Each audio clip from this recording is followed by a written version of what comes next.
Yengpiriba tabiriba pumnamakpu Library of Manipur na khurumjari akoigi audiobook Thaja Chanu Dr. Jodha Chandra Sanasam na ibiramaga akoigi damakta khudol tawbirambasi akoigi 20th of November 2021 da audiobook oina release tawzaba dugi makata na second part ngasi pathok jagani pathok piribana oja Saroj Nalini Khomdram pumnamakpu audiobook asi tabirakanda adomna kari khanbi adomgi kari review lay haibadu soidana Library of Manipur da share tawbirau tuga khoi mayam taminasi khangminasi masi hairaga part 2 Nasigi oina Thaja Chanu novel Dr. Jodha Chandra Sanasamna ibiramaga akoigidamakta khudol tawbirambasi taminasi lamthokjari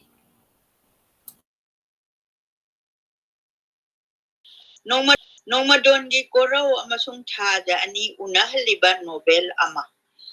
Dr. Kamalgi Madhavi dagi ngasi phawa chatharakliba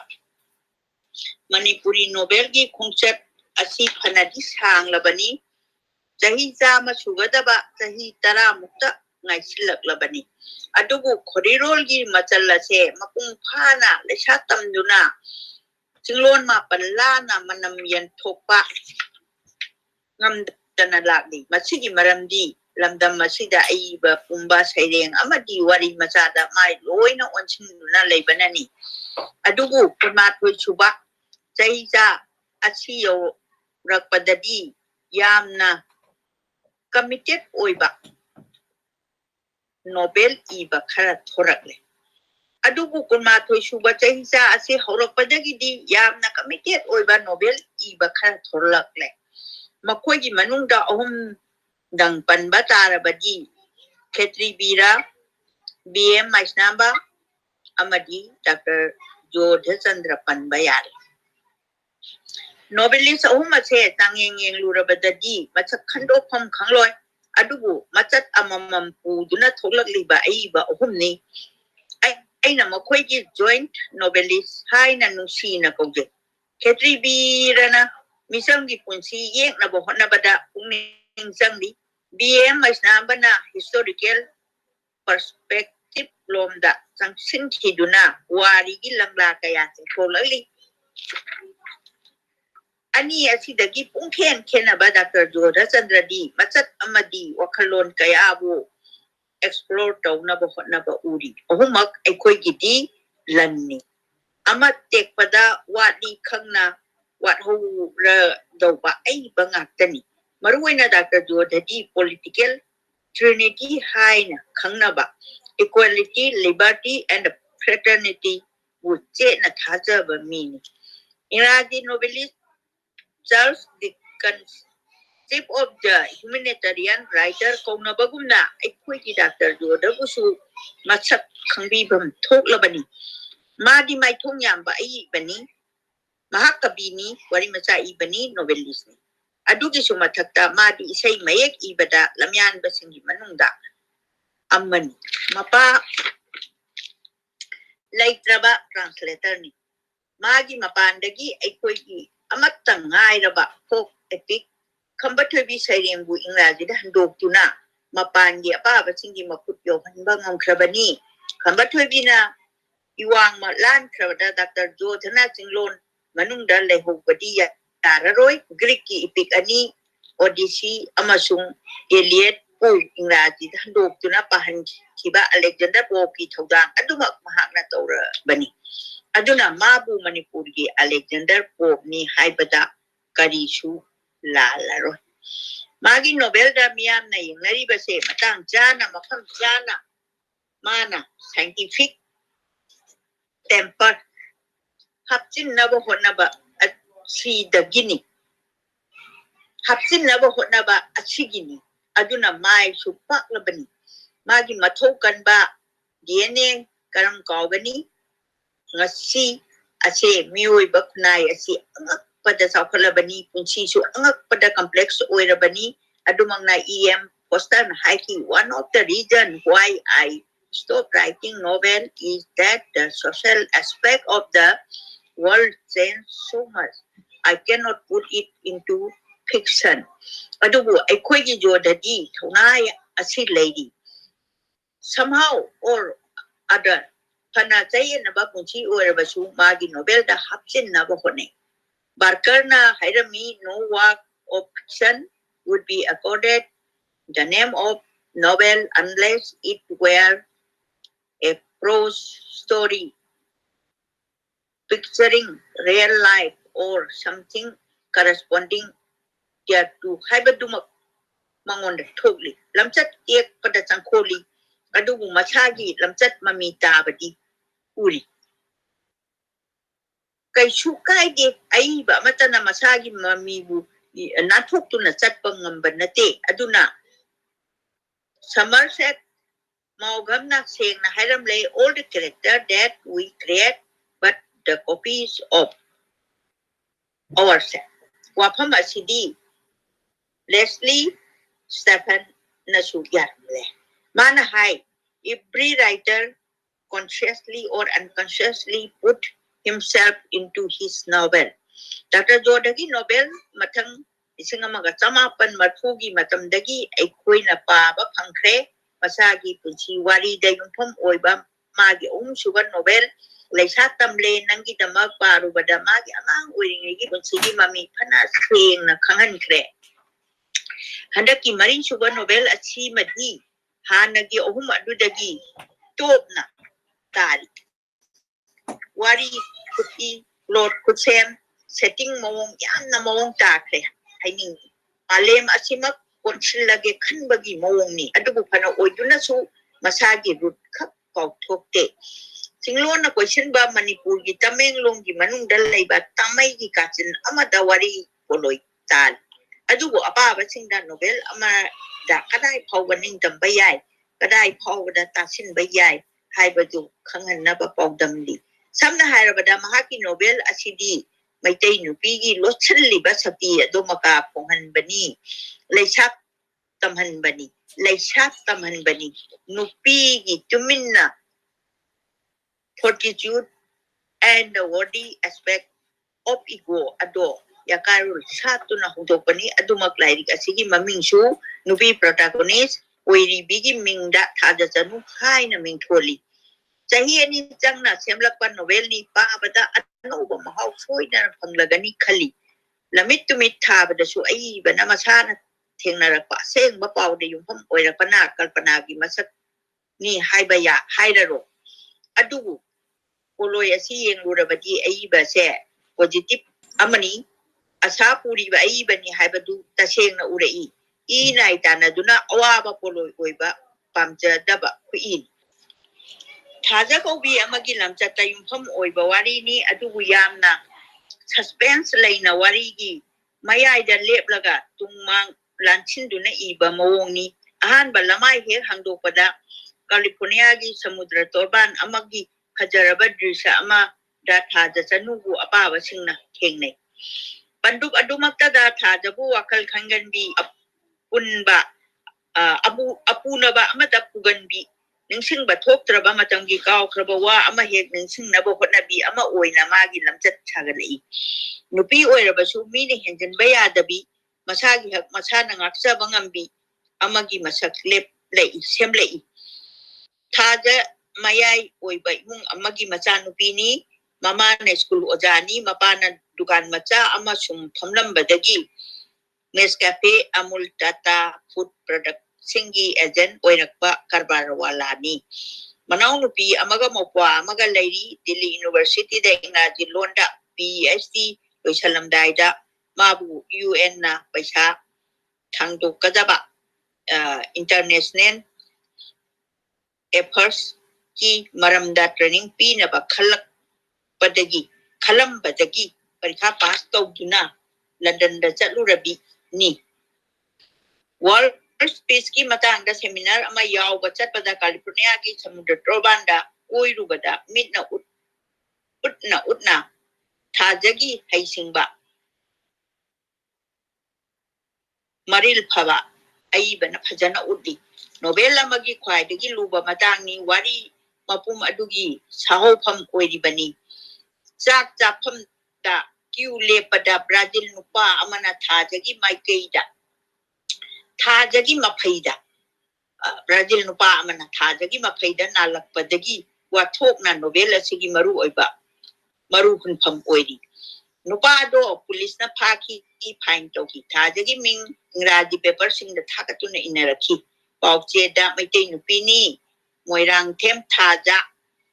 Chanu Haina Pungdoro Padagi Goro Maseko Maite Bakang Amanamabu Unabala Kibani Anba Unabadan Mushinaki Sanaki Machina Sayhoni Matang Dakari Hybadu Korang Hali Ababa Singu Goro Maseka Thaja Chanu Ganigi Nushi Mari Sagalapada Ibana Yana Haisingna International Takta Pukatna Bohone Aikogi Kungangi Natraga Mayor Lamgi Kunungsi Nate Lekolda Chingmai da Restauranta Hanjan Jatuna Unabagi Janabi to the Ibana Pusilate Magi protagonist Ani Bu Tang no Unali Goro Masek IPS passed out to Namagi Maruk Mega Kawa Amana Chief Minister Oibagi Kudongcha Balauraga Delhi da Posinta Duna Layramban Adubu Masagi Punsida Sinarapa Kayanga Tok Janaba Adubu New York da Leba Consulate General of Indiagi Deputy Chief of Security Oramba Mohan Kumar Oba Ama Hatkibagi Matang da Tigalunaba Korobu New York da Tarakibani Nate Jaru Duna Mahak San Francisco da Lakpada Pauche da Tadagi Watok Adu Tenarubadagi Maitenupi Amagi Lindian Ado Tagaluge Haiduna Barkaligi Mira Vista Hotel da Tajabu Unara Bani Madugi Matung Numit Kani Muklairaga Suti Loduna Koro Mayum Impal da Lakuna Tajaga Unare Makoy and Nushi Mari Mapung Parak Pagi Tanka Oiraki Adudagi Takaya Unadraba Matung Shanghai da Muk seminar paper Pabagi Toramda Ponda Pona Raga Tainagi Beijing da Unara Raga Dori Bani Yamna Tangna Matong Matsakangna Yamna Tangna Matong Matsakangba Ani Wehenduna Aiba Natawai Ani Dunahali Aduga Romanski akan ba itil uhulom da kaya na lesil hande Pidam Ningai Oi Balamchat Ani Oi na Semgalay Magi Matong Jana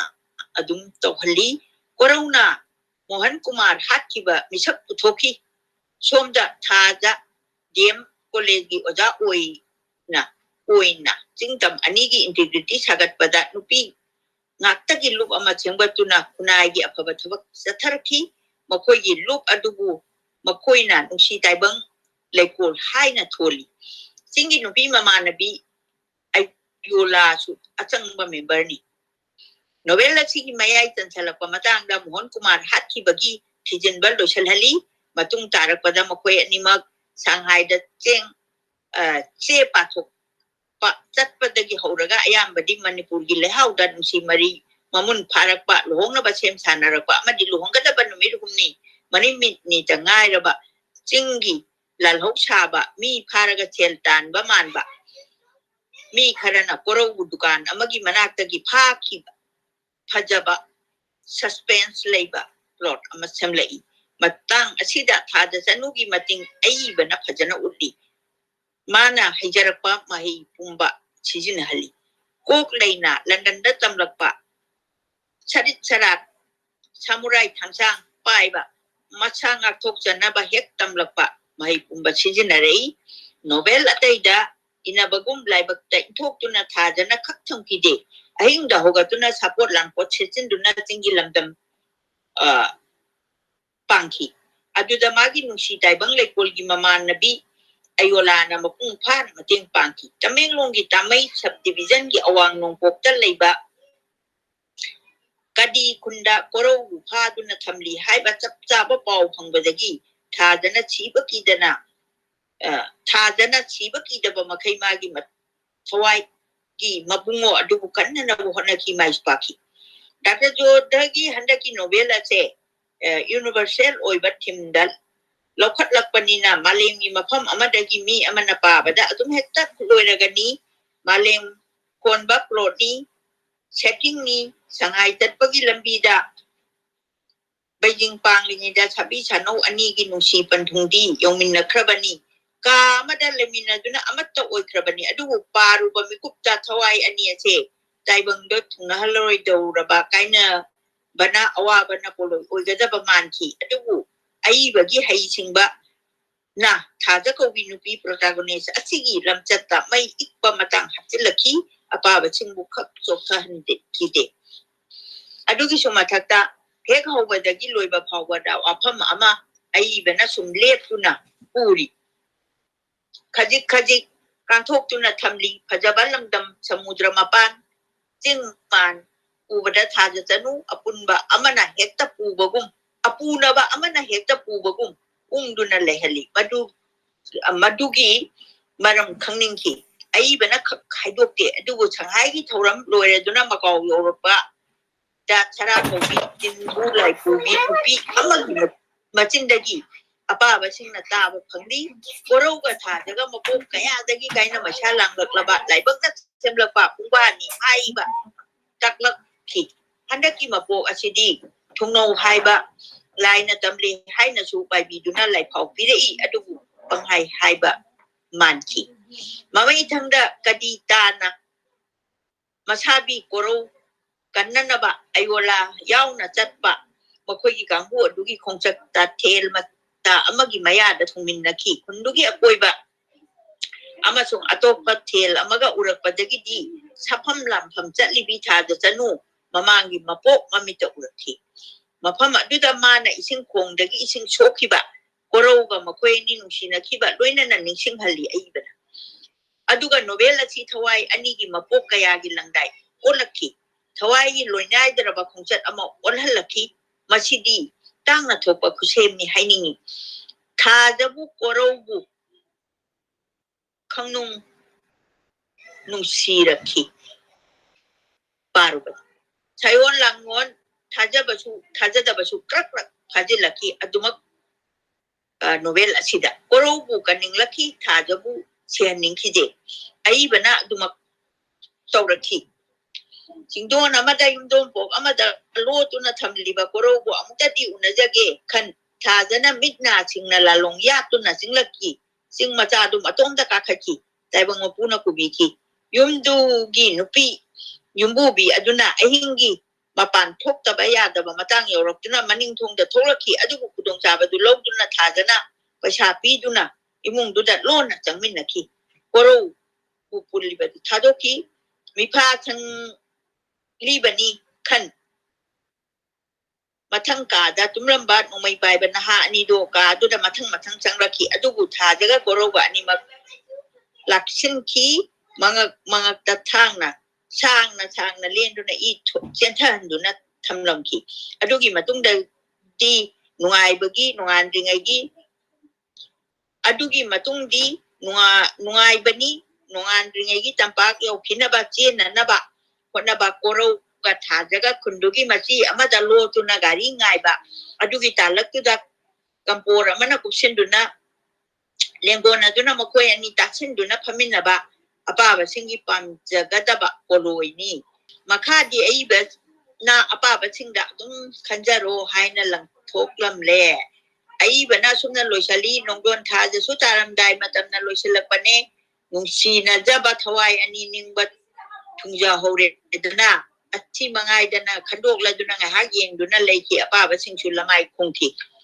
mapung moina yengbada handaki novela se Dr. Jodhagi mai pakpagi mathakta mai pakpani plot actually tungda thokadaba wadu ubada hobadagi sem sabo ui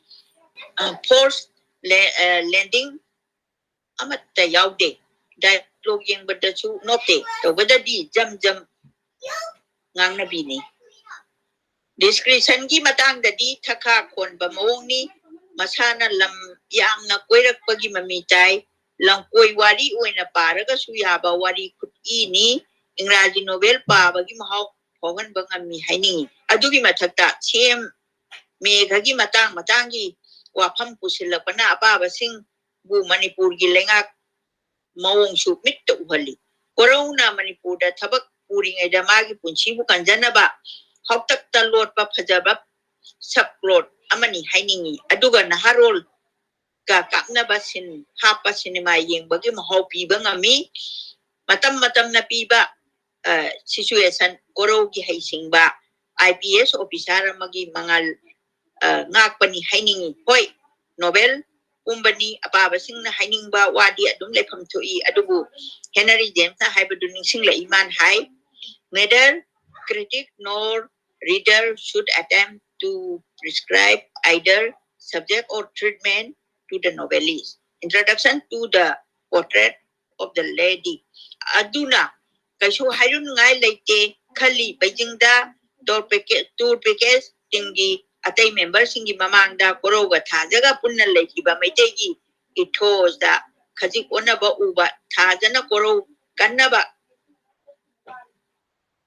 tingdonda kadi tingdonda matomta nalan changbado khajik phenta chi rom da naksin baman ba sina chingba kharadi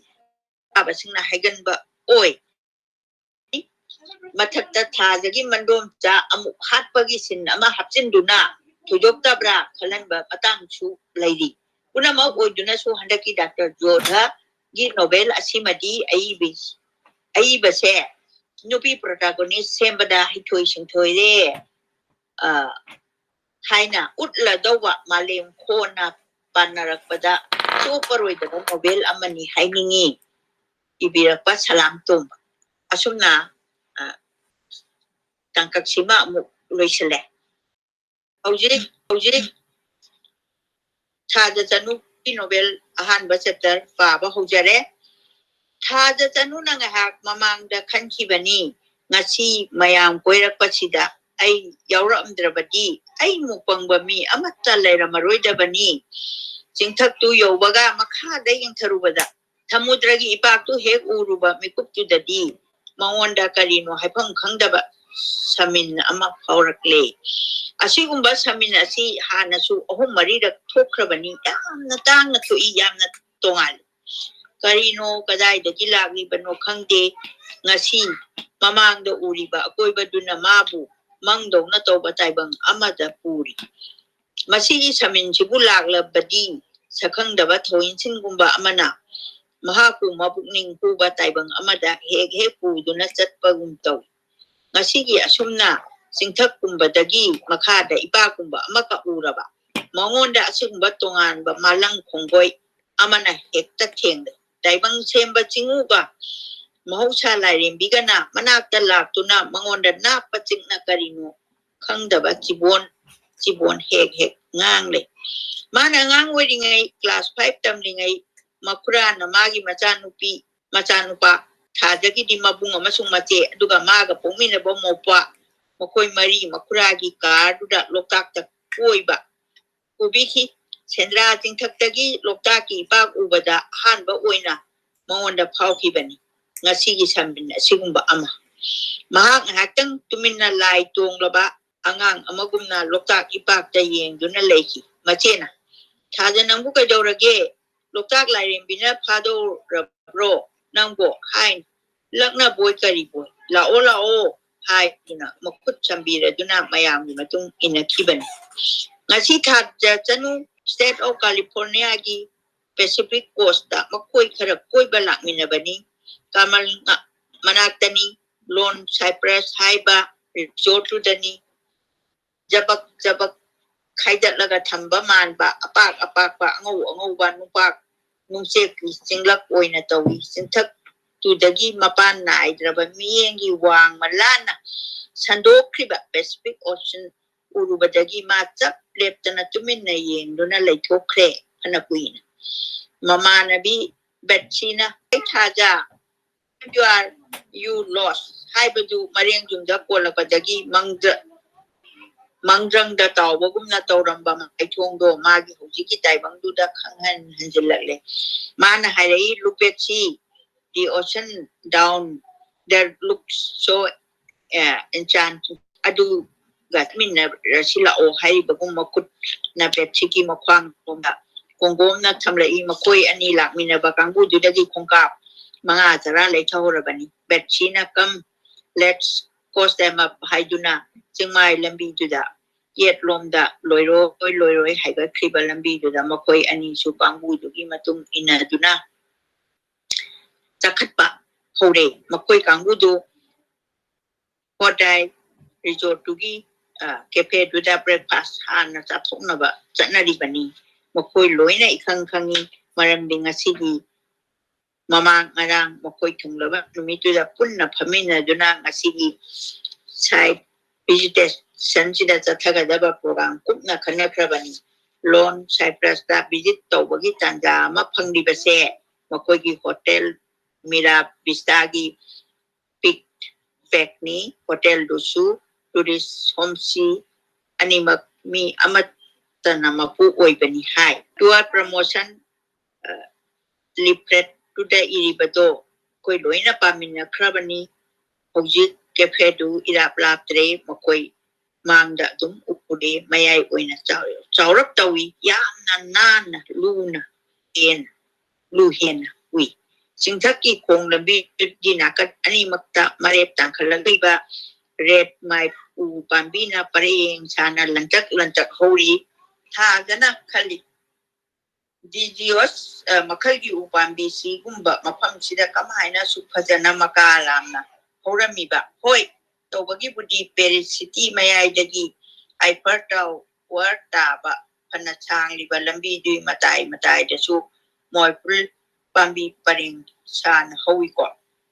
eri tu January da kadi un phajana tai haibasni haina ribani chipik ko swai si su ning tham tha de un tai hainai hoi samudra mapani no un tara basu tamna thana kuina taram dog man sarik sawongi ngoro laising sabun yan thaduna chat pa kiwa pambi man ba yaka pambi masing mari gi jang de iman manana Michael pambi sing gi marak ta hori yaka pambi sing dugi makong gi akoi ba sing duda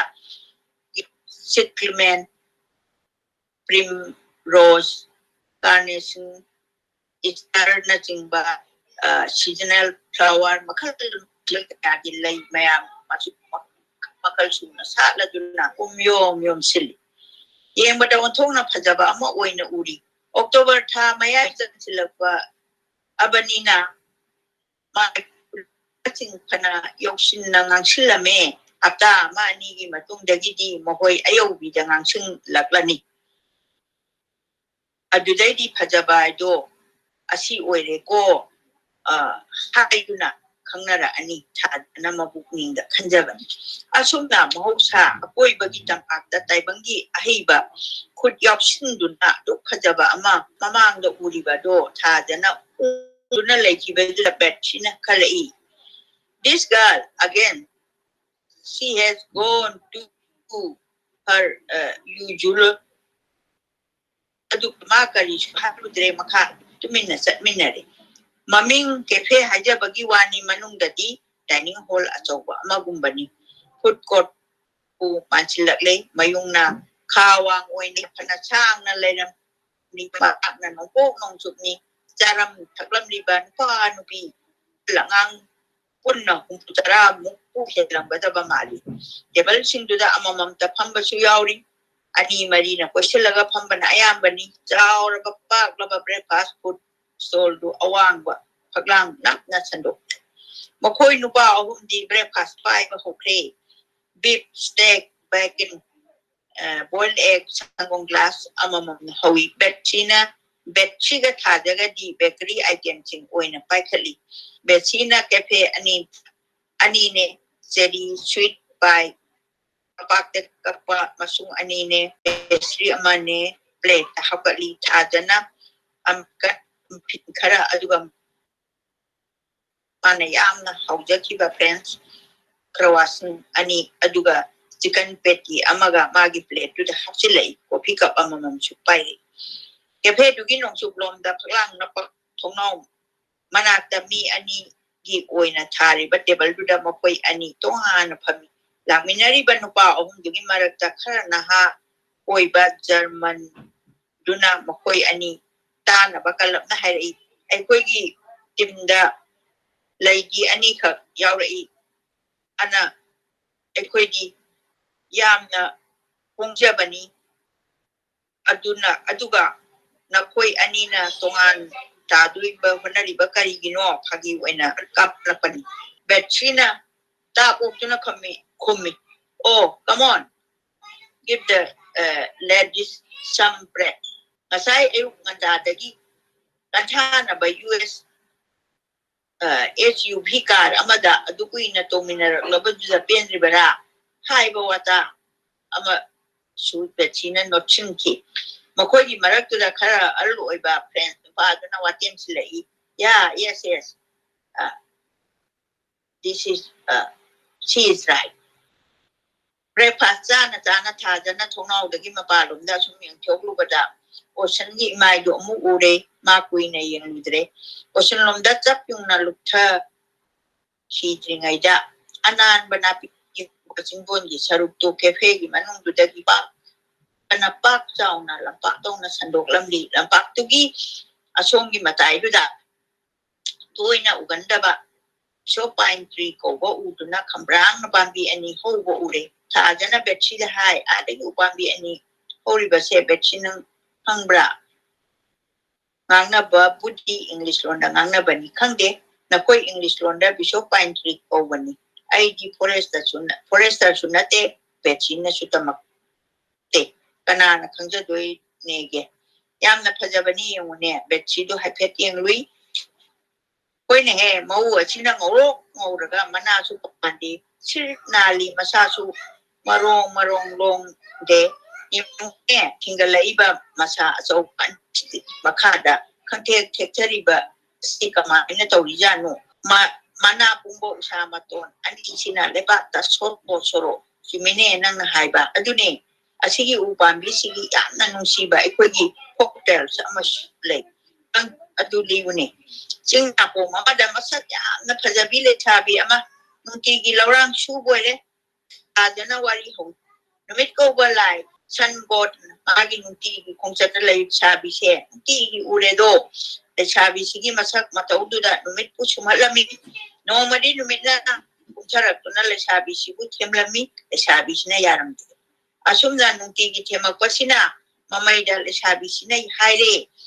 yengoi bungo na angdi lai ni aina taibang mi ang natung ilabati ay dinangi masyado na sakhe loidro ay uolage ikok isam sina umaradong na lebak tatarage ay di paibong kubom ani sina ting takta tangatuna nang bunung tigi ngay jage nang nanung tigi ay di kong ani gi karakter lalaga sa ko ay di nangonda ay di togal ni hay na kanjarage aduga ni janing ba mana aina uina hoduna lejarakanda atung hawba tipta kaidana kana mantana ibuga jongai da chuchopan ba pida na leiba ngam biu mina haire pharebe ma nangi thamoi duna adum na leplabanina nangi ningba naning thungjaro adubu nang lako mangani tarani di aigi da leiru kisi aigi masha nangonda asaba kari su phawloi adudi aigi ning asumna mitarani numit ko balai thogol tawdura ba matungda numit na le sabi dubu thagi mai tada musin biraki mana pamja ba matung ina le sabi ado upambi ama oina hai ba upambi asi oina hohanki haibagi ekoi gi literature da wari lei girl your story is damn good so sweet and lovely nakki wari dutaru bade ai kai no matawkre tangi yamna khangi jani Thaja nang novel gumba story gumba ibe yagani yudana Thaja da munna yenglaga betina hairapani betina Thaja ko makoi nupa ani na tu Thaja haina ko German nupa tu jangi mayep sengna Thaja hairu thui ai short story collection lari amadi ponge novela ma iba hobada ngai Thaja na taplak na kumi oh you are great yes Thaja really you are so great to Ufambi as in Hoi Londa Karikowi, Utum Narumbi. However, it's a job breaking name, so particular to our Tadabu Mohayan Luna Bettina Uton, like to unchain Utum Narumbi, Hainan, Bohonai, Adumam Dana, Dumam Tokre. Kaket,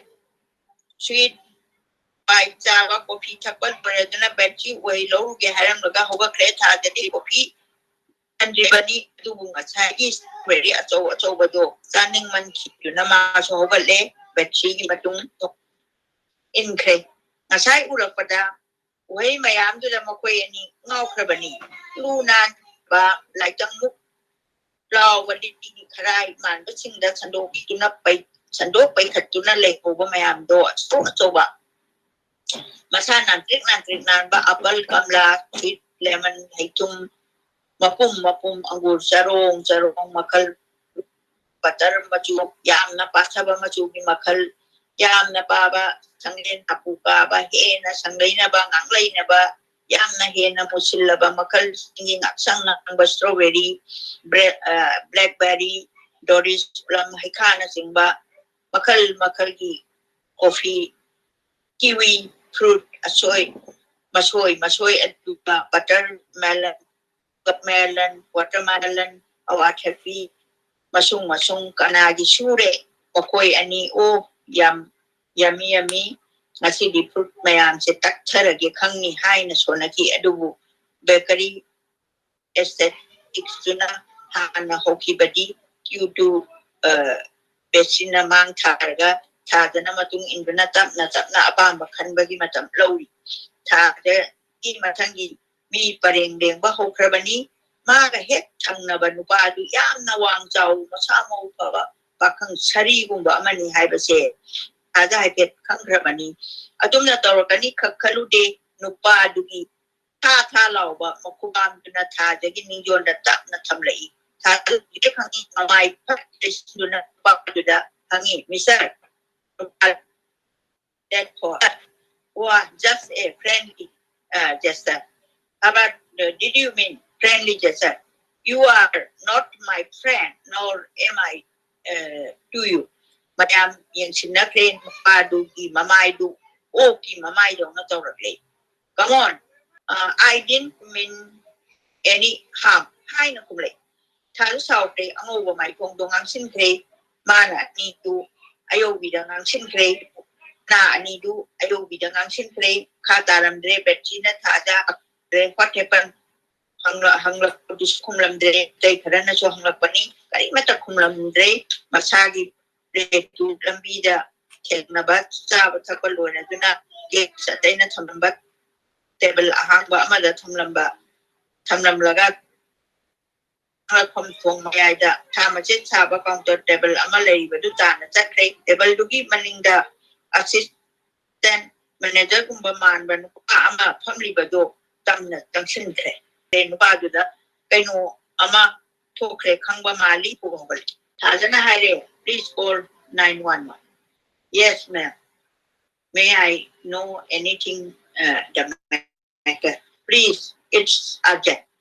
assistant manager Jadu yadi yaninda na magi mobile lagi kore duga thad da mobile pire hujikta da thad gyan tare magi mobile da US sim hakrabani aduda ko basu yan thadana police korami assistant do makut thangalai thadana makutta speaker mapada kunjelaga yes hangi please is right down here ma'am thadana Kondo amuk assistant to the pire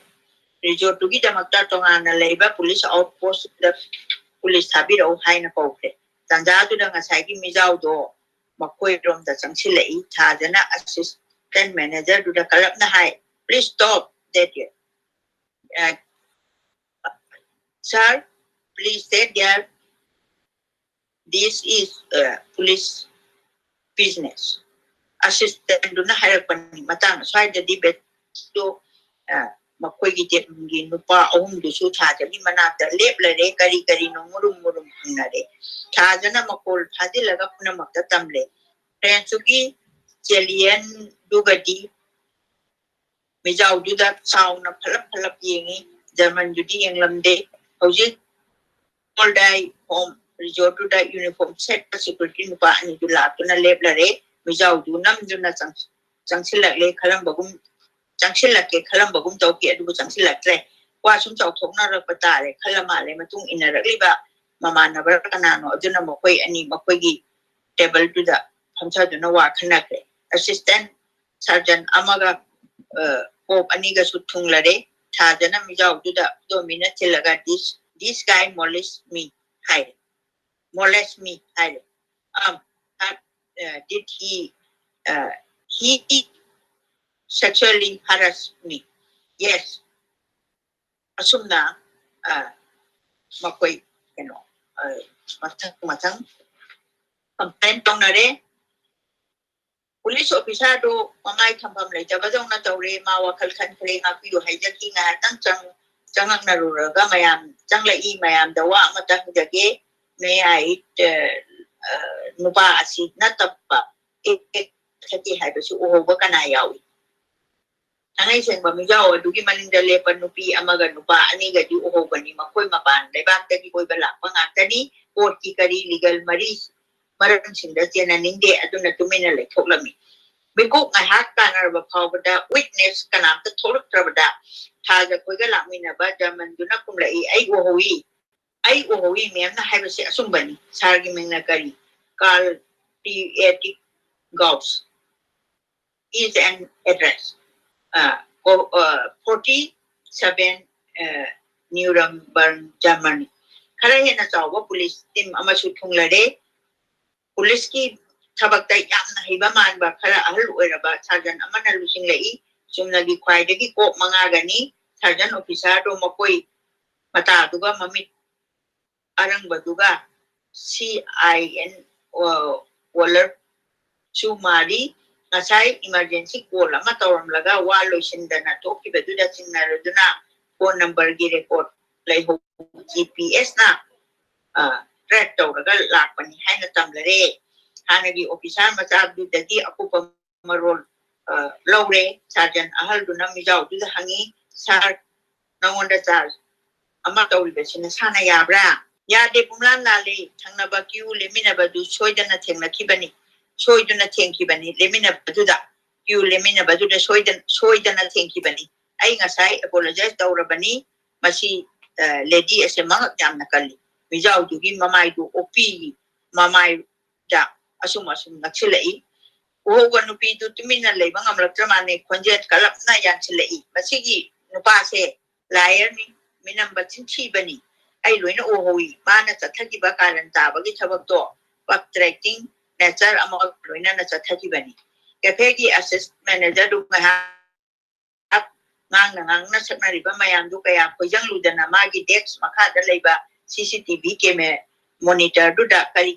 no nam do na kai no matiruri do da mayam ta na bhai mayam unta tabi uchen bar yaro da ba evidence sidalai re makhatar CCTV screen na sida unta yeng yu ne asumna khangna re unare mijau dugi makudiyet achobaduna resort dugi managing director thunglar bada mayam ngak thangatuna yengna ripa to the yaura re mijau dugi makudiyet achobaduga tauge haiba yauna thajagi ningjol tum thopaduda thamlaga khajitang paisilap tokibado mayamgi mimangda taseng na ure thaja pirang na mamit tumjilai petchina upratna thajagi maithomagi mangak lengjung karakta losalan bire duga thajabu nungtina konsinduna themjin biki khangaude kulai tuna ko mayam do mijau du question ki aduga makutu sergeant chip tuna yoling kolhong na phadilaga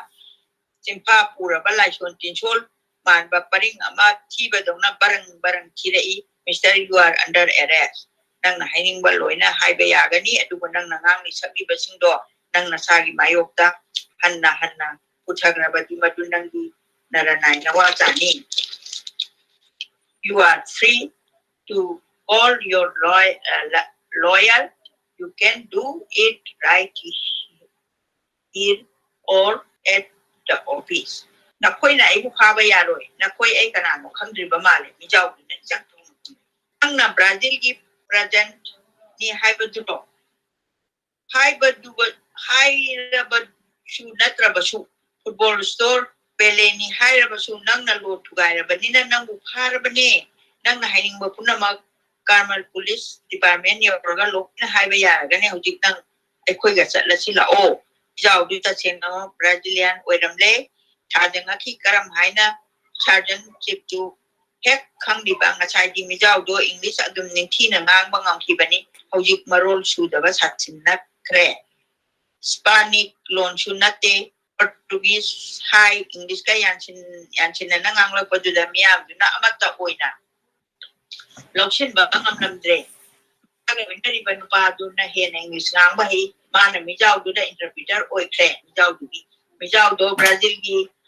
US ชิดไพ่กีมิดเดิลมีเวกแชมเปี้ยนนี้ดูกับอินเตอร์พิเตอร์โอยดีประมาณนั้นก็สิ่งหายมาคุยลานเวกัสตาซีแชมเปี้ยนชิพไพ่สรุปยาเวลาวันนี้มีเจ้าดูวอลแชมเปี้ยนโอยไปยาบกี้จานเสียงนวางนั่นเลยไพ่เชดูลเราของโต๊ะของยินโตบัดกี้มากี่อาหารเบาๆมีบางอันนี่ทุกแคร์อาจุน่าลอนใช้ประสานมินินิวมนี่รีแลกซ์ตัวที่ให้ดูน่าหลักปนี้เขาจิ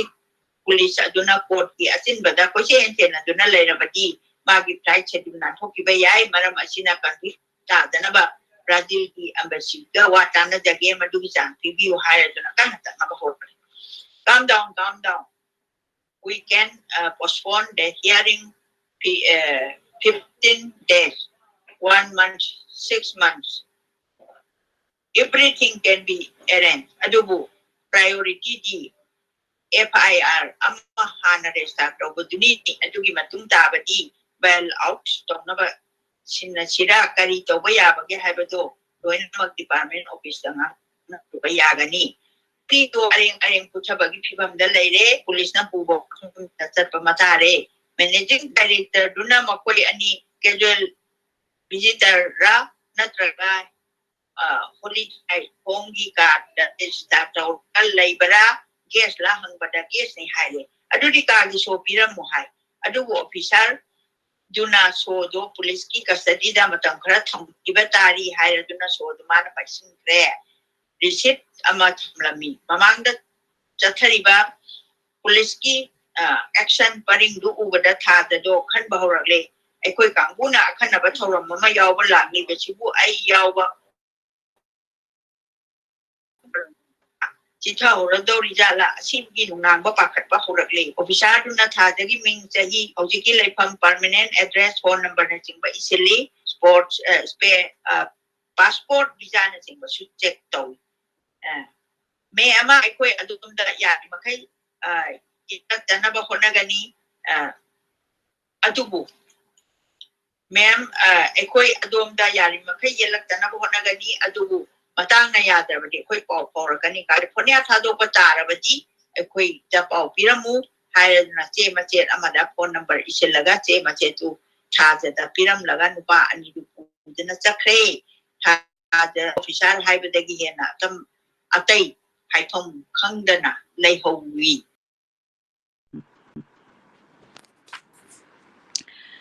บักลีดาเลยไปอินNiagi Lawrence Hall of Science to Mina Pumtan University asida International Center for Fish Kauba Tongan ba section amalay autonomous body ni asigumba center ama thambada phagada ba mafam tinarapada university asigi campus manungda thambana khwaidei faragani khanaraduna thamkibani university amagi manungda laiba university amani ka hainaba adugumbani center asina senduna hautik ayuki pung mapanita khigadaba dagidi seminar of international peace haina thaja khoina saruk yagadaba seminar adugi inauguration session hokre thangai sengbadi seminar ase university asigi Central Hall da pangthokani haina sem sarurabani USꯀꯤ ꯁꯦꯅꯦꯠꯇ ꯈꯟꯅꯒꯗꯕ ꯋꯥꯐꯝ ꯈꯔ ꯃꯔꯨꯑꯣꯏꯅ Iran, Syria ꯑꯃꯁꯨꯡ north ꯀꯣꯔꯤꯌꯥꯗ ꯑꯣꯏꯔꯛꯂꯤꯕ political ꯐꯤꯚꯝꯁꯤꯡ ꯑꯃꯁꯨꯡ US ꯄꯣꯂꯤꯁꯤꯒꯤ ꯃꯇꯥꯡ USꯀꯤ president and secretary general ꯌꯥꯎꯅ US government ꯑꯃꯁꯨꯡ ꯑꯦꯗꯃꯤꯅꯤꯁꯇ꯭ꯔꯦꯁꯟꯒ ꯃꯔꯤ ꯂꯩꯅꯕ ꯃꯤꯁꯛꯁꯤꯡ ꯑꯗꯨꯒ ꯆꯦ-ꯄꯥꯎ ꯄꯤꯗꯨꯅ ꯈꯪꯍꯟꯈ꯭ꯔꯕ USꯀꯤ ꯏꯟꯇꯦꯂꯤꯖꯦꯟꯁ ꯊꯤꯡꯛ ꯇꯦꯡꯛꯁꯤꯡ ꯑꯃꯗꯤ ꯁꯤꯚꯤꯜ ꯑꯣꯔꯒꯅꯥꯏꯖꯦꯁꯟꯒꯤ ꯔꯤꯄ꯭ꯔꯖꯦꯟꯇꯦꯇꯤꯚꯁꯤꯡꯒ ꯄꯨꯜꯂꯒ USꯀꯤ ꯐꯣꯔꯤꯟ ꯄꯣꯂꯤꯁꯤꯒ ꯃꯔꯤ ꯂꯩꯅꯅ ꯄꯕ꯭ꯂꯤꯛ ꯍꯤꯌꯔꯤꯡ ꯑꯃ ꯐꯝꯒꯗꯕꯅꯤ꯫ ꯑꯗꯨꯒꯤ ꯊꯧꯔꯝꯗꯨ ꯌꯨꯅꯤꯚꯔꯁꯤꯇꯤ ꯑꯣꯐ ꯀꯦꯂꯤꯐꯣꯔꯅꯤꯌꯥꯗ ꯇꯧꯔꯒꯅꯤ ꯍꯥꯏꯅ ꯂꯦꯞꯁꯤꯜꯂꯛꯄꯗꯒꯤ ꯁꯦꯃꯤꯅꯥꯔ ꯑꯣꯟ ꯏꯟꯇꯔꯅꯦꯁꯅꯦꯜ ꯄꯤꯁ ꯑꯁꯤꯗ ꯂꯣꯔꯦꯟꯁ ꯍꯣꯜ ꯑꯣꯐ ꯁꯥꯏꯟꯁꯇ ꯍꯥꯡꯗꯣꯛꯂꯛꯄꯅꯤ꯫ ꯃꯍꯧꯁꯥꯗꯤ ꯑꯁꯤꯒꯨꯝꯕ ꯂꯩꯕꯥꯛꯀꯤ ꯑꯣꯏꯕ ꯃꯤꯌꯥꯝꯒꯤ ꯃꯤꯐꯝ ꯑꯁꯤ ꯋꯥꯁꯤꯡꯇꯟ ꯗꯤ.ꯁꯤ. ꯅꯠꯇ꯭ꯔꯒ ꯅ꯭ꯌꯨ ꯌꯣꯔꯛꯇ ꯍꯦꯛ ꯇꯧꯔꯝꯕꯅꯤ꯫ ꯍꯟꯗꯛꯇꯤ ꯁꯦꯅꯦꯠꯀꯤ ꯃꯦꯝꯕꯔꯁꯤꯡ ꯑꯃꯗꯤ ꯏꯟꯇꯦꯂꯤꯖꯦꯟꯠ ꯁꯤꯌꯥ ꯄꯨꯝꯅꯃꯛꯅ ꯀꯦꯂꯤꯐꯣꯔꯅꯤꯌꯥꯅ ꯂꯨ-ꯅꯥꯟꯕ ꯍꯦꯜꯂꯤ ꯌꯨꯅꯤꯚꯔꯁꯤꯇꯤ ꯑꯣꯐ ꯀꯦꯂꯤꯐꯣꯔꯅꯤꯌꯥꯗ ꯄꯥꯡꯊꯣꯛꯁꯤ ꯍꯥꯏꯅ ꯀꯟꯅ ꯇꯛꯁꯤꯟꯅꯔꯛꯄꯗꯒꯤ ꯑꯁꯨꯝꯅ ꯋꯥꯔꯦꯞ ꯅꯞꯈꯤꯕꯅꯤ ꯍꯥꯏꯅꯩ꯫ ꯁꯦꯟꯇ꯭ꯔꯦꯜ ꯍꯣꯜꯗꯗꯤ ꯆꯦ-ꯄꯥꯎ ꯐꯪꯗꯕ ꯃꯤꯁꯛ ꯆꯪꯕ ꯌꯥꯗꯦ꯫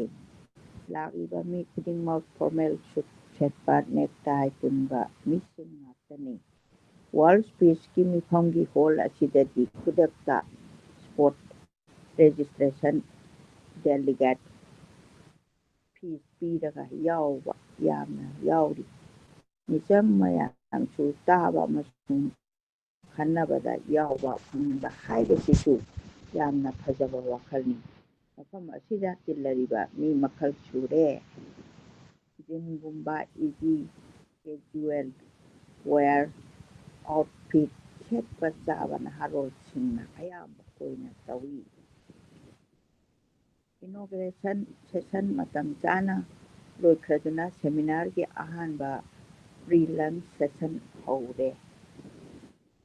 ꯑꯍꯥꯟꯕꯗ ꯈꯔ ꯑꯍꯜ ꯑꯣꯏꯔꯕ ꯐ꯭ꯔꯦꯟꯆꯃꯦꯟ ꯖꯤꯟ ꯂꯤꯌꯣꯟ ꯒꯥꯎꯔꯁꯅ study on strategies for world peace ꯍꯥꯏꯕꯁꯤꯒꯤ ꯃꯇꯥꯡꯗ ꯌꯥꯝꯅ ꯐꯖꯅ ꯉꯥꯡꯈ꯭ꯔꯦ꯫ ꯑꯅꯤꯁꯨꯕꯗ ꯆꯤꯂꯤꯌꯟ ꯁ꯭ꯀꯣꯂꯔ ꯒꯣꯟꯁꯥꯂꯣ ꯅꯥꯚꯥꯔꯣꯅ the course of regional political history in regional piece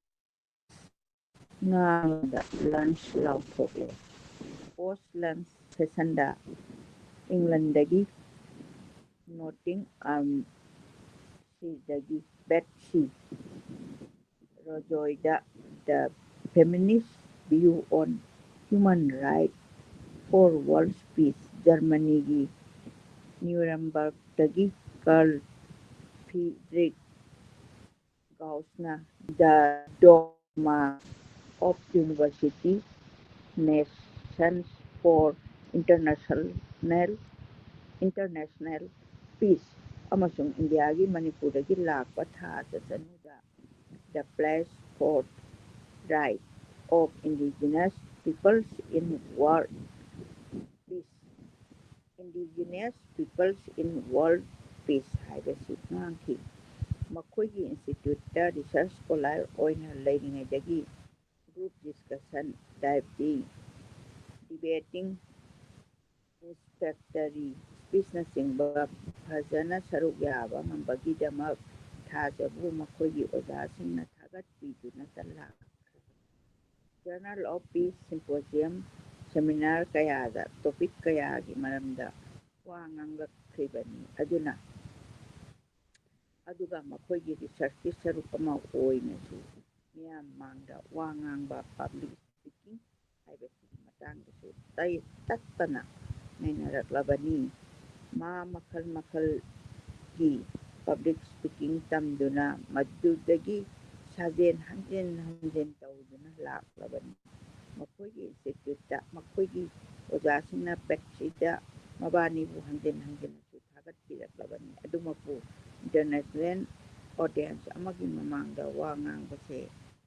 ꯗꯒꯤꯗꯤ ꯉꯁꯤꯒꯤ ꯃꯔꯝ ꯑꯗꯨꯅ ꯊꯥꯗ ꯃꯍꯧꯁꯥꯅ ꯃꯤꯃꯥꯡ ꯊꯣꯛꯄ ꯊꯣꯏꯗꯣꯛꯄ ꯀꯤꯊꯤ ꯀꯤꯔꯨꯝ ꯇꯧꯒꯟꯗꯕꯗꯨ ꯉꯁꯤꯗꯤ ꯍꯥꯏꯐꯦꯠ ꯈꯤꯇꯛ ꯆꯥꯕ ꯐꯥꯎꯈꯤ꯫ ꯃꯤ 5ꯒꯤ ꯃꯅꯨꯡꯗ ꯈ꯭ꯋꯥꯏꯗꯒꯤ ꯑꯀꯣꯟꯕ ꯑꯣꯏꯅꯒ ꯊꯝꯕꯤꯔꯦ꯫ ꯉꯥꯏꯉꯝꯗꯕꯒꯤ ꯅꯨꯡꯅꯥꯡꯕ ꯑꯃꯁꯨ ꯐꯥꯎꯈꯤ꯫ ꯑꯗꯨꯕꯨ ꯉꯥꯡꯕ ꯍꯧꯒꯠꯂꯛꯄꯒꯤ ꯃꯤꯀꯨꯞ ꯈꯔ ꯈꯛꯇꯗ ꯃꯍꯥꯛꯀꯤ ꯃꯍꯧꯁꯥꯒꯤ ꯏꯆꯪ ꯊꯧꯅꯥꯗꯨ ꯑꯗꯨꯃꯛ ꯃꯊꯟꯇ ꯂꯥꯛꯆꯈꯤ꯫ ꯇꯪꯈꯣꯟꯅ ꯇꯥꯡꯀꯛ ꯅꯥꯏꯗꯅ ꯃꯔꯤꯡ ꯃꯔꯥꯡꯕ ꯃꯆꯦꯠ ꯑꯃꯠꯇ ꯌꯥꯎꯍꯟꯗꯅ ꯉꯥꯡꯈꯤ꯫ ꯃꯥꯅ ꯉꯥꯡꯂꯤꯉꯩꯗ ꯑꯇꯥꯕ ꯃꯤꯌꯥꯝꯗꯨ ꯆꯦꯛꯃꯨꯛ ꯂꯥꯎꯅꯈꯤꯗꯦ꯫ ꯉꯥꯡꯕ ꯍꯦꯛ ꯂꯣꯏꯕꯒ ꯃꯤꯌꯥꯝ ꯊꯋꯥꯏ ꯇꯥꯅ ꯈꯨꯕꯥꯛ ꯈꯨꯅꯈꯤ꯫ ꯃꯍꯥꯛꯀꯤ ꯇꯣꯄꯤꯛꯀ ꯃꯔꯤ ꯂꯩꯅꯕ ꯋꯥꯍꯪ ꯄꯥꯎꯈꯨꯝꯒꯤ ꯃꯇꯥꯡꯗꯁꯨ ꯃꯤꯌꯥꯝꯅ ꯍꯦꯟꯅ ꯄꯥꯝꯕ ꯋꯥꯍꯩ ꯋꯥꯇꯥ ꯁꯤꯖꯤꯟꯅꯗꯨꯅ ꯑꯃꯗꯤ ꯑꯇꯥꯕꯗ ꯅꯨꯡꯉꯥꯏꯕ, ꯍꯥꯏꯅꯤꯡꯒꯗꯕ ꯋꯥꯈꯜ ꯄꯔꯤꯡꯗ ꯃꯇꯤꯛ ꯊꯣꯛꯄ ꯄꯥꯎꯈꯨꯝꯁꯤꯡ ꯆꯤꯡꯅꯕ ꯂꯩꯇꯅ ꯄꯤꯈꯤ꯫ ꯉꯁꯤꯒꯤ ꯁꯦꯃꯤꯅꯥꯔꯗꯨꯒꯤ ꯃꯣꯗꯔꯦꯇꯔ ꯌꯨꯅꯤꯚꯔꯁꯤꯇꯤꯁꯤꯒꯤ ꯄ꯭ꯔꯦꯁꯤꯗꯦꯟꯠ ꯄ꯭ꯔꯣꯐꯦꯁꯔ ꯖꯦꯅꯤꯠ ꯅꯦꯄꯣꯂꯤꯠꯅꯣꯅ ꯑꯣꯏꯈꯤ꯫ ꯖꯦꯅꯤꯠ ꯅꯦꯄꯣꯂꯤꯠꯅꯣꯅ ꯑꯣꯏꯈꯤ꯫ ꯋꯥꯇꯦꯝ ꯋꯥꯔꯩꯁꯤꯡ ꯌꯥꯝꯅ ꯅꯤꯡꯊꯤꯅꯖꯕ ꯁꯛꯈꯣꯟꯅ ꯄꯤꯈꯤ꯫ ꯃꯍꯥꯛꯅ ꯍꯥꯏꯈꯤ, ꯃꯥꯂꯦꯝꯗ ꯃꯤꯑꯣꯏꯕ ꯈꯨꯗꯤꯡꯃꯛꯀꯤ ꯏꯪ ꯇꯞꯄ ꯄꯨꯛꯅꯤꯡ ꯃꯀꯥ ꯂꯥꯝꯅ ꯍꯤꯡꯅꯤꯡꯕ ꯉꯥꯛꯇꯅꯤ꯫ ꯑꯗꯨꯒ ꯀꯔꯤꯒꯤꯅꯣ ꯈꯪꯗꯦ, ꯃꯤꯑꯣꯏꯕꯅ ꯉꯁꯤ ꯐꯥꯎꯕꯗ ꯏꯪ ꯇꯞꯅ ꯍꯤꯡꯕ ꯉꯝꯗ꯭ꯔꯤ꯫ ꯃꯥꯂꯦꯝꯗ ꯏꯪ ꯇꯞꯄ ꯄꯨꯔꯛꯅꯕꯒꯤꯗꯃꯛꯇ ꯃꯤꯑꯣꯏꯕꯅ ꯑꯉꯝꯕ ꯍꯣꯠꯅꯗꯨꯅ ꯂꯥꯛꯂꯤ꯫ ꯑꯗꯨꯕꯨ ꯄꯥꯟꯗꯝꯁꯤ ꯐꯪꯕꯗꯤ ꯂꯥꯏꯔꯗꯅ ꯃꯤꯑꯣꯏꯕ ꯃꯁꯦꯜ, ꯖꯥꯇꯤ ꯃꯁꯦꯜ ꯑꯃꯒ ꯑꯃꯒ ꯌꯦꯡꯊꯤꯅꯕ, ꯈꯠꯅ ꯆꯩꯅꯕ, ꯍꯥꯠꯅ ꯁꯨꯅꯕ, ꯂꯥꯟ ꯃꯆꯥ ꯃꯆꯥ, ꯂꯥꯟꯖꯥꯎ ꯑꯆꯧꯕ ꯂꯦꯞꯄ ꯂꯩꯇꯅ ꯍꯟꯊꯕ ꯂꯩꯇ꯭ꯔꯤ ꯍꯦꯟꯅ ꯑꯗꯨꯝ ꯍꯦꯟꯒꯠꯂꯛꯂꯤ꯫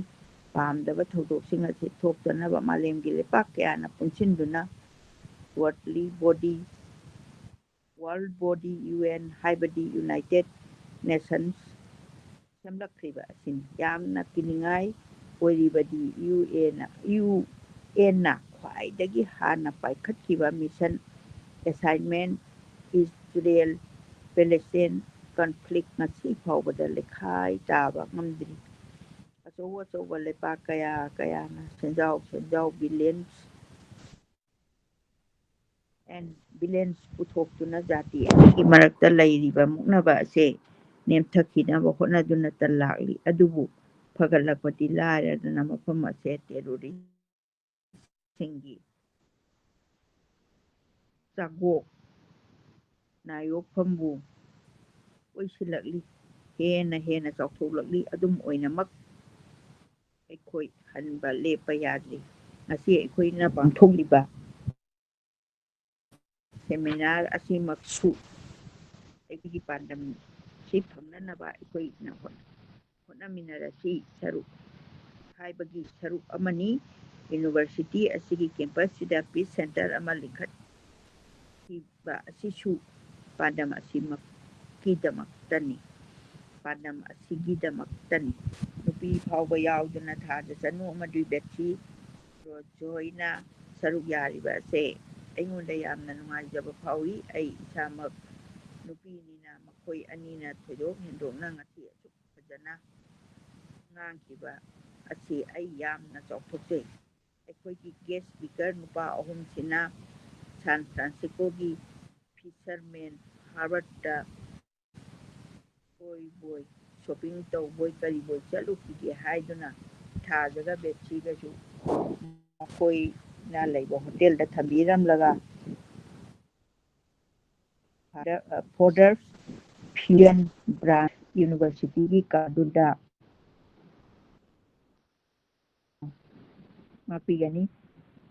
ꯊꯝꯕꯤꯔꯝꯂꯒ ꯐꯥꯗꯔꯁ ꯐ꯭ꯌꯨꯖꯟ ꯕ꯭ꯔꯥꯟꯒꯤ SUVꯒꯤ ꯀꯥꯔꯗꯨꯗ ꯑꯗꯨꯝ ꯆꯠꯈ꯭ꯔꯦ꯫ ꯅꯨꯄꯤ ꯑꯅꯤꯗꯨ ꯆꯠꯂꯨꯁꯤ ꯍꯥꯏꯅꯕꯕꯨꯗꯤ ꯍꯧꯔꯝꯕꯅꯤ꯫ ꯃꯈꯣꯏ ꯑꯅꯤꯗꯤ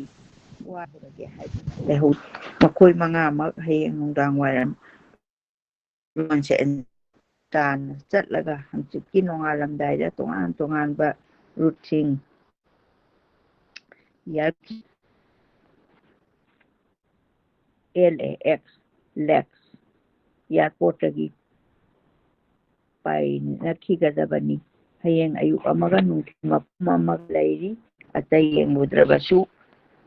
ꯒꯣꯜꯗꯟ ꯒꯦꯠ ꯕ꯭ꯔꯤꯖ ꯌꯦꯡꯂꯨꯕ ꯐꯤꯁꯔꯃꯦꯟ ꯍꯥꯔꯕꯔꯗ ꯁꯣꯄꯤꯡ ꯇꯧꯔꯒ ꯂꯣꯕꯁꯇꯔꯒꯤ ꯂꯟꯆ ꯆꯥꯊꯣꯛꯄ ꯑꯗꯨꯒ ꯑꯦꯜꯇ꯭ꯔꯥꯖ ꯄ꯭ꯔꯤꯖꯟ ꯃꯥꯎꯟꯠꯀꯤ ꯑꯀꯣꯏꯕꯗ ꯀ꯭ꯔꯨꯏꯖ ꯇꯣꯡꯂꯨꯕ ꯐꯥꯎꯕꯗꯤ ꯅꯪꯒꯅꯤ ꯉꯁꯤ ꯄꯣꯊꯥꯔꯒ ꯍꯌꯦꯡ ꯑꯣꯏꯅ ꯆꯠꯁꯤ ꯍꯥꯏꯅꯕꯅꯤ ꯄꯣꯊꯥꯕ ꯍꯩꯇꯕ ꯅꯨꯄꯥ ꯑꯍꯨꯝꯗꯨꯗꯪ ꯈꯣꯡ ꯌꯥꯡꯁꯤꯜꯂꯛꯄꯁꯨ ꯐꯖꯅ ꯃꯨꯔꯨꯝ ꯃꯨꯔꯨꯝ ꯍꯧꯏ ꯐꯩ ꯃꯈꯣꯏ ꯉꯁꯤ ꯆꯠꯄ ꯃꯐꯝꯗꯨ ꯍꯌꯦꯡꯁꯨ ꯑꯃꯨꯛ ꯍꯟꯖꯤꯜꯍꯟꯕ ꯇꯥꯕꯅꯤ ꯈꯪꯉꯤꯗꯅ ꯑꯩ ꯇꯧꯒꯦ ꯌꯦꯡꯉꯨ ꯃꯈꯣꯏ ꯗ꯭ꯔꯤꯡꯛꯁꯀꯨꯝꯕ ꯈꯔ ꯊꯛꯂꯒ ꯔꯤꯂꯥꯛꯁ ꯇꯧꯅꯤꯡꯕ ꯑꯣꯏꯔꯝꯕꯁꯨ ꯌꯥꯏ ꯊꯥꯖꯅ ꯕꯦꯠꯁꯤꯗ ꯊꯦꯝꯖꯤꯜꯂꯤ ꯑꯁꯤꯒꯨꯝꯂꯕ ꯍꯣꯇꯦꯜꯁꯤꯗꯁꯨ ꯑꯗꯨꯝ ꯊꯛꯄ ꯌꯥꯏꯅ ꯑꯁꯤꯒꯤ ꯍꯣꯇꯦꯜꯁꯤꯗꯁꯨ ꯑꯗꯨꯝ ꯊꯛꯄ ꯌꯥꯏꯅ ꯀꯩꯅꯣ ꯍꯣꯇꯦꯜꯁꯤꯗ ꯂꯩꯃꯤꯟꯅꯔꯒ ꯏꯕꯥꯅꯤ ꯌꯥꯎꯗꯅ ꯃꯈꯣꯏ ꯉꯥꯛꯇ ꯄꯨꯟꯕꯗꯨꯁꯨ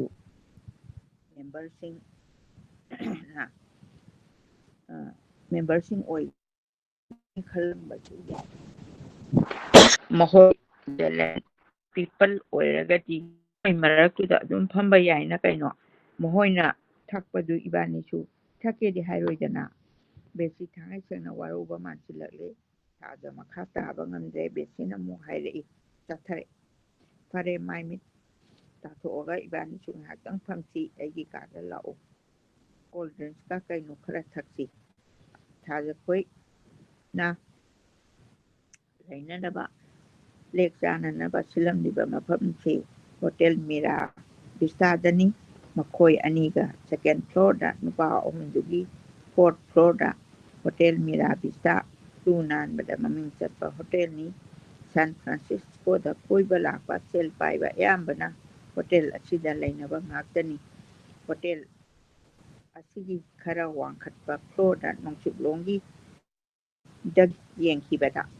ꯅꯣꯡꯆꯨꯞꯂꯣꯝꯗ ꯌꯦꯡꯈꯤꯕꯗ ꯁꯥꯟ ꯐ꯭ꯔꯥꯟꯁꯤꯁꯀꯣ ꯕꯦ ꯁꯥꯟ ꯐ꯭ꯔꯥꯟꯁꯤꯁꯀꯣ ꯁꯤꯇꯤ ꯑꯃꯁꯨꯡ ꯒꯣꯜꯗꯟ ꯒꯦꯠꯁ ꯕ꯭ꯔꯤꯖ ꯌꯥꯝꯅ ꯃꯌꯦꯛ ꯁꯦꯡꯅ ꯎꯔꯦ ꯑꯗꯨꯒ ꯃꯤꯠꯌꯦꯡ ꯊꯝꯐꯝ ꯑꯃ ꯑꯣꯏ ꯃꯁꯤꯒꯤ ꯋꯥꯈꯜꯂꯣꯟꯗꯒꯤꯅꯤ ꯍꯥꯏꯅꯩ ꯃꯃꯤꯡ ꯍꯣꯇꯦꯜ ꯑꯁꯦ ꯃꯤꯔꯥꯕꯤꯁꯇ ꯊꯣꯟꯈꯤ ꯕꯦꯠꯁꯤꯒ ꯊꯥꯖꯒꯗꯤ ꯂꯟꯗꯟꯗ ꯂꯩꯕ ꯏꯟꯇꯔꯅꯦꯁꯅꯦꯜ ꯏꯟꯁꯇꯤꯇ꯭ꯌꯨꯠ ꯐꯣꯔ ꯁ꯭ꯇ꯭ꯔꯦꯇꯤꯖꯤꯛ ꯁ꯭ꯇꯗꯤꯖꯗ IISSꯗ ꯕꯦꯠꯁ ꯑꯃꯠꯇꯗ ꯇꯝꯃꯤꯟꯅꯔꯛꯄꯅꯤ ꯊꯥꯖꯅ ꯗꯤꯜꯂꯤ ꯌꯨꯅꯤꯚꯔꯁꯤꯇꯤꯗ ꯏꯪꯂꯤꯁ ꯂꯤꯇꯔꯦꯆꯔꯗ PhD ꯂꯣꯏꯁꯤꯜꯂꯕ ꯃꯇꯝꯗ ꯃꯥꯕꯨ ꯗꯤꯒ꯭ꯔꯤ ꯀꯟꯐꯔ ꯇꯧꯔꯝꯗꯥꯏꯗꯨꯗ UNꯅ ꯁ꯭ꯄꯣꯟꯁꯔ ꯁ꯭ꯀꯣꯂꯔꯁꯤꯞ ꯄꯤꯒꯗꯕ ꯏꯟꯇꯔꯅꯦꯁꯅꯦꯜ ꯑꯐꯤꯌꯔꯁꯀꯤ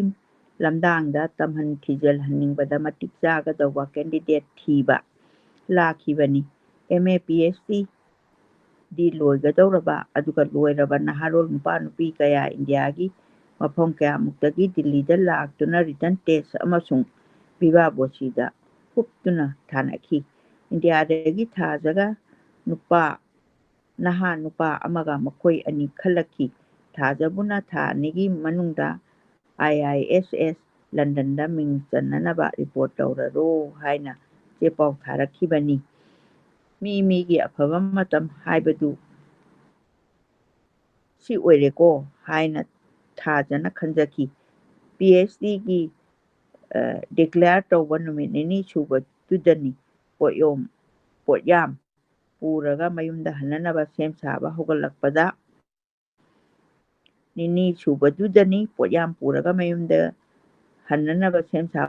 ꯍꯧꯒꯠꯂꯛꯄꯗ ꯀꯧꯔꯛꯄꯒꯤ ꯆꯦ ꯑꯁꯤ ꯐꯪꯈꯤꯕꯅꯤ ꯅꯨꯡꯉꯥꯏꯕ ꯑꯃꯒꯤ ꯃꯇꯣꯟꯂꯣꯝꯗ ꯅꯨꯡꯉꯥꯏꯕ ꯑꯃꯃꯨꯛ ꯍꯥꯞꯆꯤꯜꯂꯛꯄꯅꯤ ꯃꯁꯤꯕꯨ ꯑꯇꯣꯡꯕꯗ ꯂꯩꯊꯣꯟꯕ ꯍꯥꯏꯕꯗꯨ ꯊꯣꯛꯂꯕ ꯅꯠꯇ꯭ꯔꯥ ꯃꯁꯤꯕꯨ ꯑꯇꯣꯡꯕꯗ ꯂꯩꯊꯣꯟꯕ ꯍꯥꯏꯕꯗꯨ ꯊꯣꯛꯂꯕ ꯅꯠꯇ꯭ꯔꯥ ꯃꯊꯟꯇ ꯄꯥꯈꯠꯆꯔꯛꯏ ꯆꯦꯛꯁꯤꯜꯂꯨ ꯍꯥꯏꯅ ꯃꯊꯟꯇ ꯋꯥꯇꯦꯝꯖꯔꯛꯏ ꯃꯌꯨꯝ ꯃꯅꯤꯄꯨꯔꯗ ꯊꯨꯡꯂꯔꯦ ꯃꯄꯥꯛꯇ ꯉꯥꯏꯔꯝꯂꯤ ꯃꯥꯒꯤ ꯅꯨꯡꯉꯥꯏꯕ ꯄꯥꯎꯗꯝꯗꯤ mama mapa animaki mamangda tamningladuna mapada tamdri mayum hek yaubaga mapana pegi slemaida thampatringada harauna ma landanda muktuna satpatari hai na horaduna pau makha taage toropada mamana marak thali phare phare isagi na phina roldo hana hongdo uro chaka chanaba hana ongtang tawkhisi isagi paudu tapna gyan tana ngangna se mama mapa ani du paugi khoirangba kaya ulaktabaduda thaja khajutang ninghanai manaw nupiga mawpagadi harauna matung inarakduna ha kari haiba ichebu London chatlani awa as fareda nungainida ichena London da lairabadi aikhoisu koirakpa yarena is fareda hai mama mapana kaya yaningloi haibabudi thaja adum khanglabani makhoina mabu doctor yamna tamhaningki lairiksu adum pharakpani manubu tamninglabadi sitchu irai laina adum phanglamgadabani adubu thaja doctor suoi oiningkhide nongma mana khungki lai su nataba mibu lai oyu sum hai ai lairik phawba aigi laidi nattaba miyamda aina lai saduna laigi thabak tawba ngamoi mi chamagi manungda mawdra nipandi pelhanba ngamba yai lehoriba ani tudadi aigi mingbu machet chetuna makhong khongyada churu naikhaiduna naikhairakkani ai mingonda aranba tawningde minasu aingonda adumaina tawhaningde dustbinda nap sichanbadawna mina makhoigi wakhal aingonda thadarakpado ai khangba ngamoi chadaba oitindaba miyamgi seba tongkhai tawruraga nongma asoiba amadagi laikha taraba tolaba thawai ama oirakkanba asiuba punsi ai pamte ana mapada ichase chakilingdagi asumaina sungang na laabani na uda oirakpa sidadi no class da sumaina pandit na ngangba tawnangba ngamjadi hai kanadi aikoi tamhalas mai sinfamdi ukilna khwaidagi na tongman silaisu ai ukil oiningde ima hoi isana tamningbado adumak tamo aikoi karimata haijaroi mapana amu oktuna samtharai yengoi chanu mapana thajabu nuksina chanu hek kawi sumdawbani ai sarkargi thabaksu tawhaude na hoi imadawna school oja kasu oirakte magidi mahoigi kakana minister do magi mamanabani khangnai aduna mana hainabiraga minister du na oihankhibani hai selsu khara tingki hai aise phana phatrabasu emkomni haujikti mi yamnabu pamna tamnaraklamani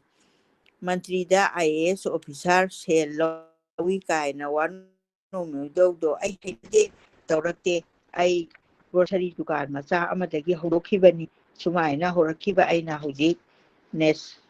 Nescafe Amul Tatagi Putki production agent oirakpa ngamaibanido hojikpudi ai kaya khanre nahanwaidi khoidowse siami class da ingondagi hanthaba imanabasingna afaba government service job paina khraga aina karimata tawdana phana kuina leiki hoi tana tamningba adam isagi apambadabu ipa koina yetkadro nangna heba loiraga thaba wagani haibagi wadu khaktagini aina thengnakiba thawai nungaitabado isada thoadabani doctor gidi government thaba phangdrabu private hospital hekta yawba laina thoi haiwani mapan magi waridu machet chong duna thaja mu chendre mapa wadu tumina tatuna leki mama pan haibe singbu asumba ngakdani makni metu wari matang ꯑꯔꯣꯏꯕ ꯑꯣꯏꯈꯤ꯫ ꯃꯈꯥ ꯇꯥꯅ ꯅꯣꯡꯃꯇ ꯃꯃꯥ ꯃꯄꯥꯅꯁꯨ ꯈꯪꯗ꯭ꯔꯦ ꯉꯁꯤ ꯃꯥꯅ ꯌꯨꯝꯗ ꯊꯨꯡꯕ ꯅꯨꯃꯤꯠꯁꯤꯗ ꯍꯟꯗꯛꯀꯤ ꯃꯉꯣꯟꯗ ꯌꯥꯝꯅ ꯅꯨꯡꯉꯥꯏꯅ ꯊꯣꯛꯂꯤꯕ ꯂꯥꯏꯕꯛ ꯐꯕꯒꯤ ꯄꯥꯎ ꯑꯗꯨ ꯊꯥꯖꯅ ꯃꯃꯥ ꯃꯄꯥꯗ ꯇꯝꯒꯦ ꯈꯟꯗꯨꯅ ꯍꯔꯥꯎ ꯍꯔꯥꯎ ꯍꯧꯗꯣꯛꯂꯨꯕꯅꯤ꯫ ꯃꯃꯥ ꯃꯄꯥꯒꯤ ꯃꯇꯧꯗꯨꯗ ꯊꯥꯖ ꯁꯛꯐꯝ ꯍꯟꯖꯤꯟꯈꯤ꯫ ꯃꯥꯁꯤ ꯑꯃꯨꯛꯀ ꯍꯟꯅ ꯂꯦꯞꯂꯦ ꯑꯁꯤꯒꯨꯝꯕꯒꯤ ꯃꯇꯥꯡꯗ ꯑꯃꯨꯛ ꯍꯟꯅ ꯋꯥ ꯍꯧꯗꯣꯛꯂꯔꯣꯏ꯫ ꯆꯦꯞꯇꯔ 2 ꯁꯨꯕ ꯂꯣꯏꯁꯤꯟ꯫ ꯃꯇꯥꯡ ꯑꯁꯤꯗ ꯉꯁꯤꯒꯤꯗꯤ ꯆꯦꯞꯇꯔ 2 ꯁꯨꯕ ꯂꯣꯏꯁꯤꯟꯕꯁꯤꯗ ꯑꯩꯈꯣꯏꯒꯤ ꯅꯣꯚꯦꯜ ꯔꯤꯗꯤꯡ ꯑꯁꯤ ꯂꯣꯏꯁꯤꯟꯖꯔꯒꯦ꯫ ꯃꯊꯪꯒꯤ ꯊꯔꯁꯗꯦꯗ ꯁꯣꯏꯗꯅ ꯑꯃꯨꯛꯀ ꯇ꯭ꯌꯨꯟ ꯏꯟ ꯇꯧꯕꯤꯔꯛꯎ ꯂꯥꯏꯕ꯭ꯔꯦꯔꯤ ꯑꯣꯐ ꯃꯅꯤꯄꯨꯔꯒꯤ ꯍꯧꯖꯤꯛꯀꯤ ꯑꯣꯏꯅ ꯊꯥꯖ ꯆꯅꯨ, ꯗꯣꯛꯇꯔ ꯖꯣꯙ ꯆꯟꯗ꯭ꯔ ꯁꯅꯥꯁꯝꯅ ꯑꯩꯈꯣꯏꯒꯤꯗꯃꯛꯇ ꯈꯨꯗꯣꯜ ꯇꯧꯕꯤꯔꯝꯕ ꯅꯣꯚꯦꯜ ꯑꯁꯤ ꯇꯥꯃꯤꯟꯅꯁꯤ꯫ ꯑꯗꯨꯒ ꯉꯁꯤ ꯁꯤꯅ ꯁꯦꯀꯦꯟ ꯄꯥꯔꯠꯅꯤ꯫ ꯃꯁꯤꯗ ꯑꯩꯈꯣꯏꯒꯤ ꯏꯟꯇ꯭ꯔꯣꯗꯛꯁꯟ ꯑꯃꯗꯤ ꯆꯦꯞꯇꯔ 1-2 ꯄꯥꯕꯤꯈ꯭ꯔꯤꯕ ꯑꯣꯖꯥ ꯁꯔꯣꯖ ꯅꯂꯤꯅꯤ ꯈꯣꯝꯗ꯭ꯔꯥꯝꯕꯨꯁꯨ ꯍꯟꯅ ꯊꯥꯒꯠꯆꯔꯤ꯫ ꯑꯩꯈꯣꯏꯒꯤꯗꯃꯛꯇ ꯄꯥꯕꯤꯗꯅ ꯑꯩꯈꯣꯏꯅ ꯄꯥꯕꯗ ꯋꯥꯔꯒꯗꯕ ꯑꯩꯈꯣꯏ ꯃꯌꯥꯝꯒꯤꯗꯃꯛꯇ ꯑꯣꯗꯤꯑꯣ ꯕꯨꯛ ꯑꯣꯏꯅ ꯊꯝꯕꯤꯔꯒꯗꯤ ꯑꯩꯈꯣꯏꯅ ꯑꯦꯅꯤ ꯇꯥꯏꯝ ꯂꯥꯏꯕ꯭ꯔꯦꯔꯤ ꯑꯣꯐ ꯃꯅꯤꯄꯨꯔꯗ ꯂꯣꯒ ꯏꯟ ꯇꯧꯔꯀꯥꯟꯗ ꯇꯥꯕ ꯐꯪꯅꯅꯕꯒꯤꯗꯃꯛꯇ ꯄꯥꯕꯤꯕꯒꯤ ꯊꯥꯒꯠꯆꯔꯤ꯫ ꯉꯁꯤꯒꯤ ꯆꯦꯞꯇꯔ 1-2 ꯁꯤꯗ ꯑꯗꯣꯝꯅ ꯇꯥꯕꯤꯔꯕ ꯃꯇꯨꯡꯗ ꯀꯔꯤ ꯐꯥꯎꯕꯤ? ꯑꯗꯣꯝꯒꯤ ꯔꯤꯚ꯭ꯌꯨ ꯁꯣꯏꯗꯅ ꯂꯥꯏꯕ꯭ꯔꯦꯔꯤ ꯑꯣꯐ ꯃꯅꯤꯄꯨꯔꯗ ꯏꯕꯤꯔꯛꯎ, ꯀꯃꯦꯟ ꯇꯧꯕꯤꯔꯛꯎ꯫ ꯑꯗꯨꯒ ꯉꯁꯤꯒꯤ ꯑꯦꯄꯤꯁꯣꯗꯁꯤꯗ ꯊꯥꯖ ꯆꯅꯨꯁꯤꯅ ꯀꯦꯂꯤꯐꯣꯔꯅꯤꯌꯥꯗ ꯕ꯭ꯔꯥꯖꯤꯂꯤꯌꯟ ꯅꯨꯄꯥ ꯑꯃꯅ ꯃꯉꯣꯟꯗ ꯃꯈꯨꯠ ꯁꯥꯡꯉꯛꯄꯗ ꯃꯥꯅ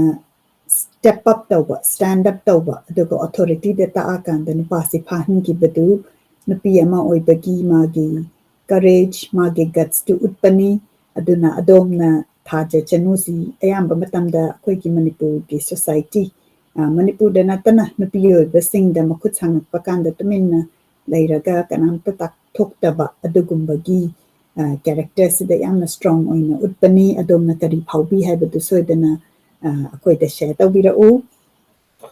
ꯑꯗꯨꯒ ꯃꯁꯤꯗ ꯑꯩꯈꯣꯏꯅ ꯄꯤꯁ ꯇꯣꯛꯀꯤ ꯃꯔꯝꯗ, ꯃꯅꯤꯄꯨꯔꯒꯤ ꯀꯣꯟꯐ꯭ꯂꯤꯛꯀꯤ ꯃꯔꯝꯗ ꯑꯗꯨꯝ ꯃꯁꯤꯗ ꯎꯠꯄꯤꯈꯤ꯫ ꯑꯗꯨꯒ ꯃꯥꯅ ꯂꯟꯗꯟꯗ ꯆꯠꯄꯒꯤ ꯑꯣꯄꯣꯔꯆꯨꯅꯤꯇꯤꯁꯤ ꯐꯪꯉꯀꯥꯟꯗ ꯑꯩꯈꯣꯏꯒꯤ ꯃꯅꯤꯄꯨꯔꯒꯤ